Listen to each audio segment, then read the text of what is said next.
শ্রী শ্রীবাস পণ্ডিতের চরিত্র কথা দ্বিতীয় পর্ব। শ্রীমন মহাপ্রভু নবদ্বীপে মহা সংকীর্তন আরম্ভ করলে ভক্তগণের দুঃখের অবসান হল। মহা সংকীর্তন শ্রবণে কৃষ্ণ বহির্মুখী পাষণ্ডীগণের গাত্রদাহ উপস্থিত হল। শ্রী মহাপ্রভুর অতি উচ্চ সংকীর্তনে পাষণ্ডীগণের নিদ্রাসুখ ভঙ্গ হলে তারা আস্ফালনপূর্বক বিভিন্ন জনকে বিভিন্ন প্রকার কুমন্তব্য করতে লাগলেন।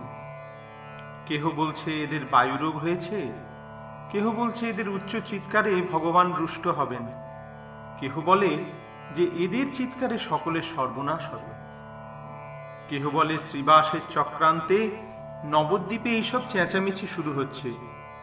শ্রীবাস আদি চারি ভাই ভিক্ষা করে খাবার জন্য মহা বাতিগ্রস্ত হয়ে হরি হরি বলে ঘন ঘন ডাক ছাড়ছে। মনে মনে হরি বললে কি পুণ্য হয় না? কেবল রাত্রি জেগে চিৎকার করলেই কি পুণ্য জন্মে? কেহ বলছে ভীষণ বিপদ এসে উপস্থিত হলো, এই শ্রীবাস বামনের জন্যই দেশ উৎসন্নে যাবে। আজ রাজ দরবারের সব কথা শুনতে পেলাম, শ্রীবাসের জন্যই আমাদের এখন বিপদ। নবদ্বীপে এখন উচ্চ কীর্তন চলছে শুনে সকলকে ধরে নেবার জন্য যবনরাজ নৌকা বোঝাই করে লোকজন পাঠিয়েছেন বলে শোনা যাচ্ছে। শ্রীবাস তো নিশ্চয় পালিয়ে যাবে, যত বিপদ হবে আমাদের। পূর্বেই বলেছিলাম শ্রীবাসের ঘর দুয়ার ভেঙে গঙ্গায় ফেলে দেওয়া হোক, তখন আমাদের কথা পরিহাস মাত্র মনে করে তোমরা তা গ্রাহ্য করো নাই।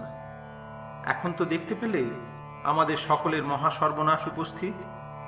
কেহ বলল আমাদের সকলের কিসের দায়? আমাদের কাছে রাজার লোক আসলে আমরা শ্রীবাসকে ধরে বেঁধে দেব। শ্রী চৈতন্য ভাগবতে বর্ণিত আছে, এই মতো কথা হইল নগরে নগরে, রাজনৌকায় সে বৈষ্ণব ধরিবারে। যবনরাজের নৌকা আসার কথা অতি শীঘ্রই নগরে নগরে ছড়িয়ে পড়ল। বৈষ্ণবগণ তখন শ্রীকৃষ্ণ নাম স্মরণ করতে লাগলেন। কিন্তু শ্রীবাস পণ্ডিত বড় পরম উদার, যেই কথা শুনে তাই প্রতীত তাহার। যবনের রাজ্য দেখি মনে হইল ভয়, জানিলেন গৌরচন্দ্র ভক্তেরও হৃদয়। পাষণ্ডী লোকের গুজবে বিশ্বাস করে শ্রীবাস পণ্ডিত অত্যন্ত ভীত হয়ে পড়লেন। কেননা হিন্দু বিদ্বেষী যবন রাজার রাজ্যে বাস করতে হয়েছে বলে এবং কীর্তনকারীদের ধরার জন্য রাজনৌকা আসবে শুনে শ্রীবাস ঠাকুর খুবই ভয় পেলেন। ভক্ত বৎসল ও ভক্তের দুঃখ হারি অন্তর্যামী মহাপ্রভু শ্রী গৌরচন্দ্র রাজনৌকা আগমনের কথা শুনে ভক্তগণের বিশেষত শ্রীবাস ঠাকুরের হৃদয়ে যে ভীতিগ্রস্ত ভাবের উদয় হয়েছে সেই বিষয়ে অবগত হলেন। অর্থাৎ ভক্ত হৃদয়ের অন্তঃস্থলের গূঢ় ভাব ভক্তের হৃদয় সদৃশ শ্রী গৌরচন্দ্র জানতে পারলেন। স্বয়ং ভগবান শ্রীকৃষ্ণ যে মহাপ্রভু গৌরাঙ্গ রূপে নবদ্বীপ ধামে অবতীর্ণ হয়েছেন তা যোগমায়া লীলা শক্তির প্রভাবে শ্রীবাসাদি ভক্তগণ জানতেন না। এখন মহাপ্রভু শ্রী গৌরচন্দ্র ক্রমে ক্রমে তা জানাতে আরম্ভ করলেন। প্রভু অবতীর্ণ নাহি জানে ভক্তগণ, জানাইতে আরম্ভিলা শ্রী শচী নন্দন। বস্তুত পক্ষে রাজনৌকার গুজবকে উপলক্ষ করে শ্রীমন মহাপ্রভু শ্রীবাসাদি ভক্তগণের নিকট আত্মপ্রকাশ করতে লাগলেন। একদা শ্রীমন মহাপ্রভু সর্বাঙ্গ চন্দনে লিপ্ত করে মুখে তাম্বুল দিয়ে গঙ্গার তীরে ভ্রমণ করছেন।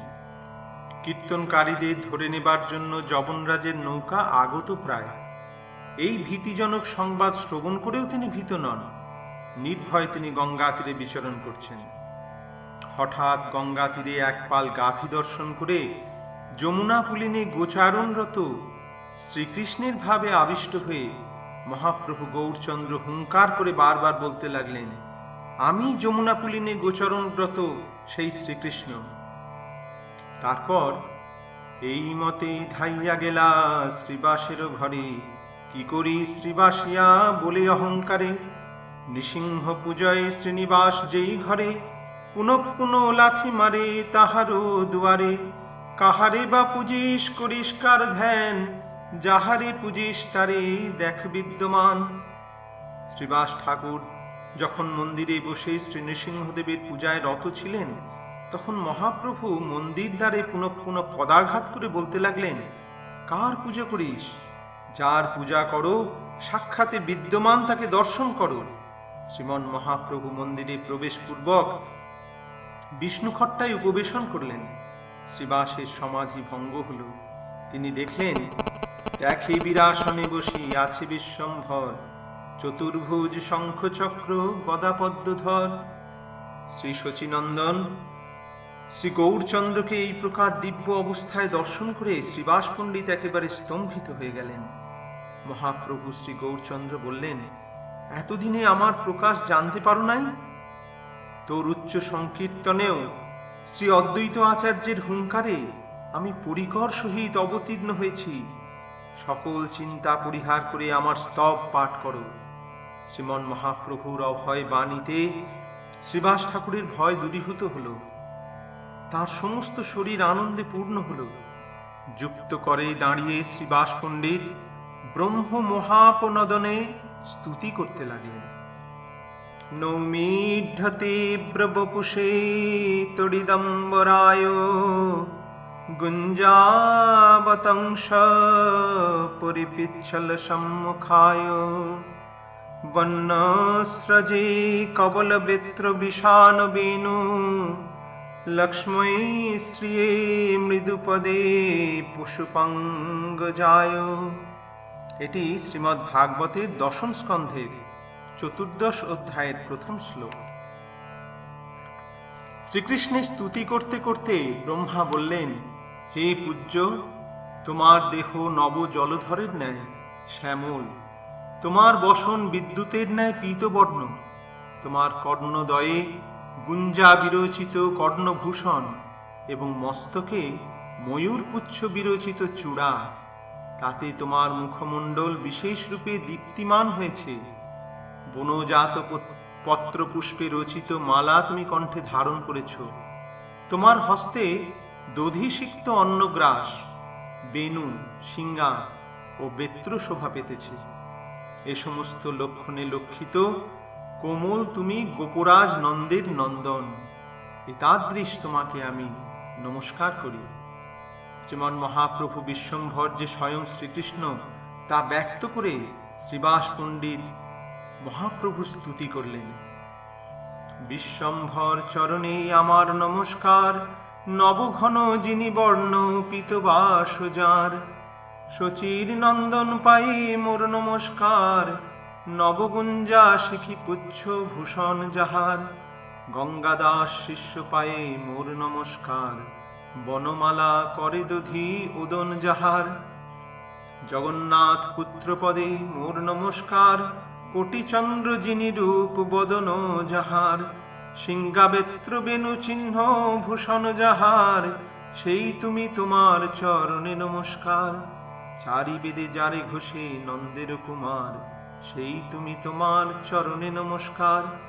ব্রহ্মস্তবে স্তুতি করে প্রভুর চরণে, স্বচ্ছন্দে বুলয় যত আইসে বদনে, তুমি বিষ্ণু তুমি কৃষ্ণ তুমি যজ্ঞেশ্বর, তোমার চরণোদক গঙ্গা তীর্থবর, জানকী বল্লভ তুমি তুমি নরসিংহ, অজ ভব আদি সব চরণের ভৃঙ্গ, তুমি সে বেদান্ত বেদ্য তুমি নারায়ণ, তুমি সে ছলিলা বলি হইয়া বামন, তুমি হয়গ্রীব তুমি জগত জীবন, তুমি নীলাচল চন্দ্র সভার তারণ, তোমার মায়ায় কার নাহি হয় ভঙ্গ, কমলা না জানে যার শনি এক সঙ্গ, সঙ্গী সখা ভাই সর্বমতে সেবে যে, হেন প্রভু মোহ মানে অন্য জনাকে, মিথ্যা গৃহবাসে মোরে পাড়িয়াছ ভোলে, তোমা না জানিয়া মোর জন্ম গেল হেলে, নানা মায়া করি তুমি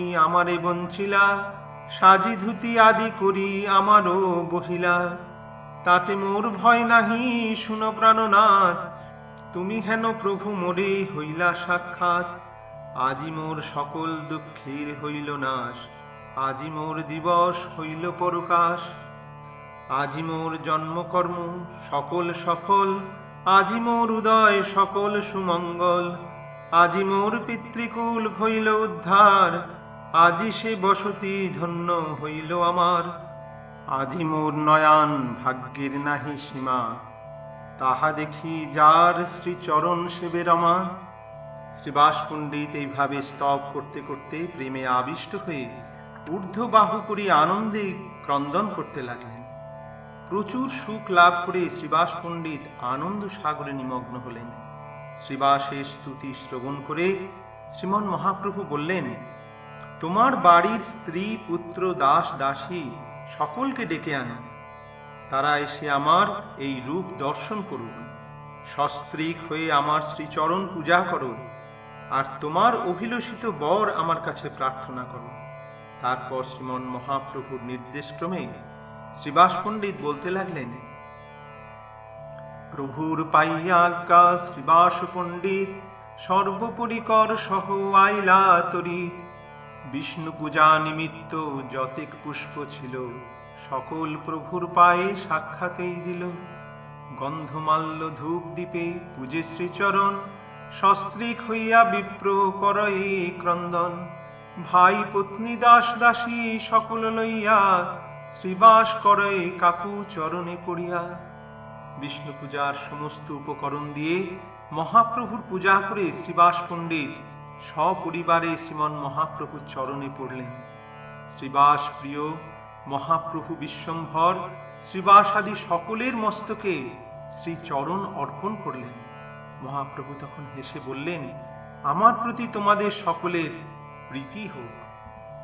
শ্রীমন মহাপ্রভুর প্রতি শ্রীবাসের স্তুতির পরে মহাপ্রভু তাকে সম্বোধন করে অভয় বাণী প্রদানপূর্বক বলতে লাগলেন, শুনতে পাই তোমাকে ধরে নেবার জন্য যবন রাজার নৌকা আগমন করবে। অনন্ত ব্রহ্মাণ্ডে যত জীব বাস করে তাদের হৃদয়ে অন্তর্যামী পরমাত্মা রূপে বিরাজিত হয়ে তাদের আমি নানাবিধ কাজ করার অনুপ্রেরণা দিয়ে থাকি। তোমাকে ধরে নেবার জন্য যদি আমি যবন রাজের চিত্তে অনুপ্রেরণা দেই, তাহলেই তো তোমাকে ধরে নেবার জন্য তিনি তার লোকদিগকে আদেশ করবেন। আমি যদি যবন রাজের চিত্তে প্রেরণা না জাগাই, আর তিনি যদি আমার প্রেরণা ব্যতীতই তার নিজের ইচ্ছায় তোমাকে ধরে নেবার জন্য তার লোকদের আদেশ করেন, তবে আমি সকলের আগে নৌকায় চড়ে যবন রাজের নিকট উপস্থিত হব। আমার ঐশ্বর্যাত্মক রূপ দর্শন করে যবনরাজ সিংহাসনে থাকতে পারবে না। তিনি আমাকে দর্শন মাত্রই হতবুদ্ধি হয়ে সিংহাসন হতে ভূমিতে পড়ে যাবেন। রাজা যদি সিংহাসন হতে না পড়ে যান এবং আমাকে কিছু জিজ্ঞাসা করেন, তখন আমি বলবো কোনটি সত্য কোনটি মিথ্যা তা তুমি অবগত হও।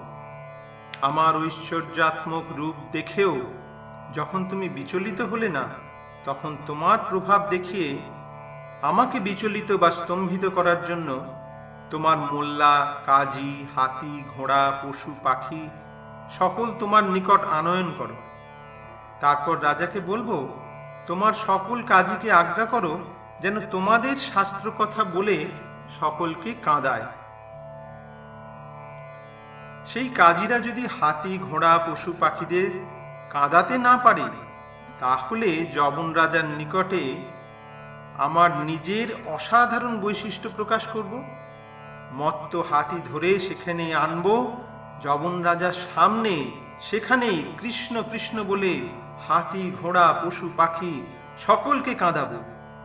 অর্থাৎ কৃষ্ণ নাম উচ্চারণ করে প্রেমাবেশে রাজার পরিকর সহিত সকলকে কৃষ্ণ কৃষ্ণ বলে কাঁদাবো। এইরূপ আমার সামর্থ্য সম্বন্ধে যদি তোমার সন্দেহ জাগে, তাহলে তুমি স্বচক্ষেই এখানে দর্শন করো।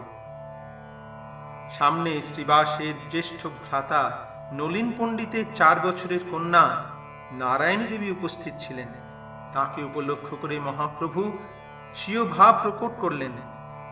মহাপ্রভু নারায়ণী দেবীকে কৃষ্ণ কৃষ্ণ বলে ক্রন্দন করতে বললেন।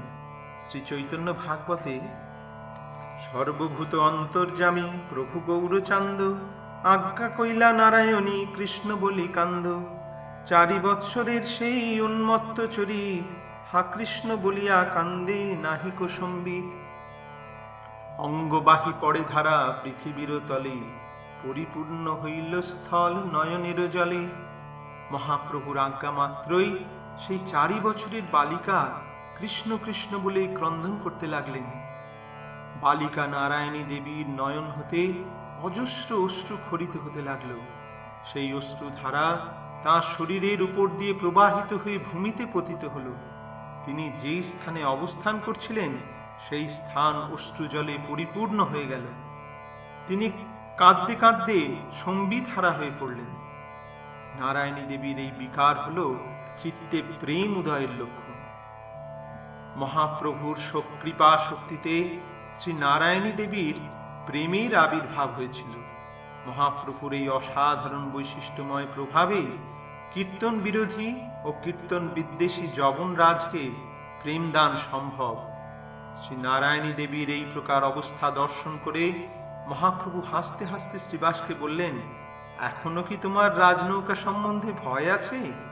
শ্রীবাস পণ্ডিত বললেন, যার নামে স্বয়ং ভয় ও ভয়ে দূরে থাকে, তিনি স্বয়ং যার গৃহে উপস্থিত, তার আবার ভয় কোথায়? শ্রীবাস পণ্ডিত প্রেমাবিষ্ট হয়ে পত্নী পুত্র দাস দাসীর সহিত মহাপ্রভুর প্রকাশ চতুর্ভুজ রূপ দর্শন করলেন। যাকে 4 বেদে দর্শন করার অভিলাষ করে, শ্রীবাসের দাস দাসীগণ তা দর্শন করলেন। পরম শুদ্ধ বৈষ্ণব শ্রীবাসের চরণ রেণু স্পর্শে সংসার পবিত্র হয়। শ্রীবাসের দাস দাসীগণ পরম বৈষ্ণব শ্রীবাসের সেবা করেছিলেন বলে মহাপ্রভুর ঐশ্বর্যাত্মক রূপের দর্শন লাভ করেছিলেন।